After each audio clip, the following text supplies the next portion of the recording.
there is finally news coming out from Latitude that they have a whole new disc technology that will allow two different plastics to be combined for one disc. Alright, what's up? I'm actually in Pickard Park for the Des Moines Challenge. Let's talk about why this one particular disc may be the spawn of an entire lawsuit. Let's get into it.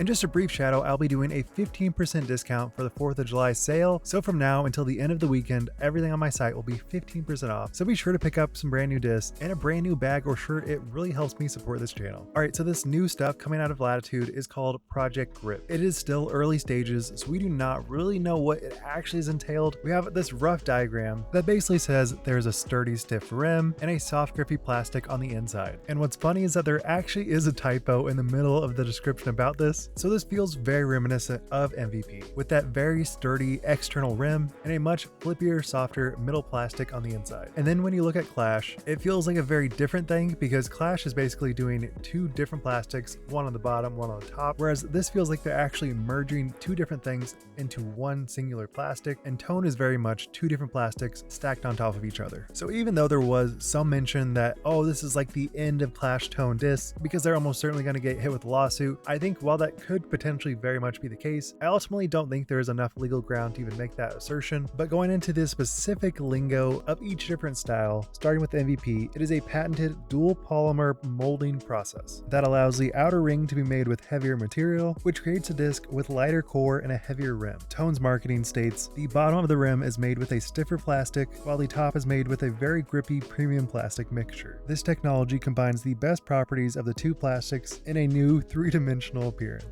I didn't know we had discs that were two-dimensional. And so with that information, let's go into what the patent actually states. And this is very much what feels like legalese, like it's a bunch of kind of gibberish that has to be loose enough to actually adhere to the law, but also can't be too specific because then it wouldn't be applicable to other brands. But here's what they say. A disc for disc golf, the disc including the central plate portion and a rim surrounding said central plate portion and extending from the plate portion includes a core of the first polymer-based material and at least the first polymer-based material, and which forms an outer surface, a core of the rim. And he said, ultimately, this feels like it's like so loose that it doesn't actually matter, but it is so interesting that both MVP and Latitude have decided to place a patent for this particular disc technology. So at first I thought this was kind of Latitude being in the attacking position, being like, hey, anybody that copies this, we have the potential to file a lawsuit against you. But the more that I read it and the more I kind of like feel Latitude's perspective, I think they actually made this in a direct defensive move from MVP. And we obviously know MVP's technology was made a long time before any of this stuff happened, with the filing date being September 2nd, 2021 and a publication date of March 2nd, 2023. So this has actually been public for a long time and people just didn't even know about it. But comparing that to MVP, which actually started in 2009, I'm betting that there's a lot of things built into this patent that were done to be like, hey MVP, we are really not trying to copy you.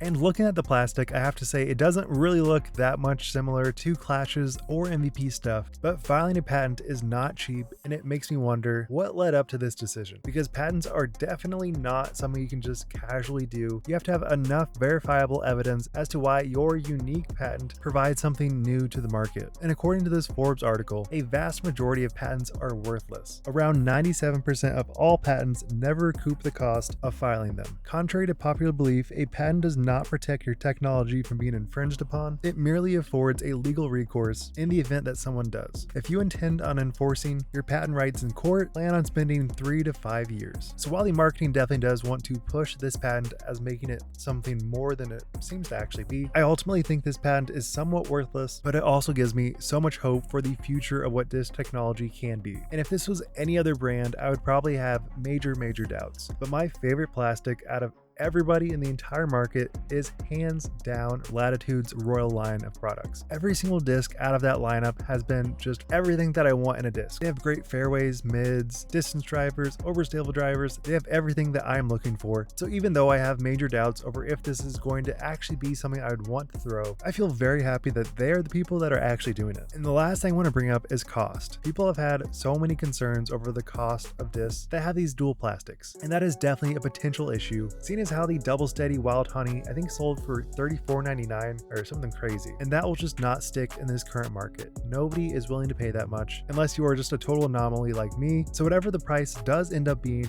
it has to match what the market is willing to bear. And I'm betting that if it's anything around the $30 or more, people will not be happy. So they really have to minimize overall costs to make it viable in this current market. But with all this said, I am very intrigued to see what this ends up becoming. Is it going to be a very useful disc? Are we going to get a couple of lawsuits coming or going from Latitude? That would be crazy. We have obviously seen lawsuits be detrimental for the disc golf world, the Prodigy, but for the most part, I think people are just making these to not have a total blatant ripoff of their disc. So with that, what do you guys think? This is very, very intriguing stuff in the disc golf world, and I'm so excited to potentially get even more competition in this dual plastic industry. And once again, check out my site for 15% off everything on the site until the end of the weekend for 4th of July. Thank you guys so much for watching. Wild Runs, signing out. Peace.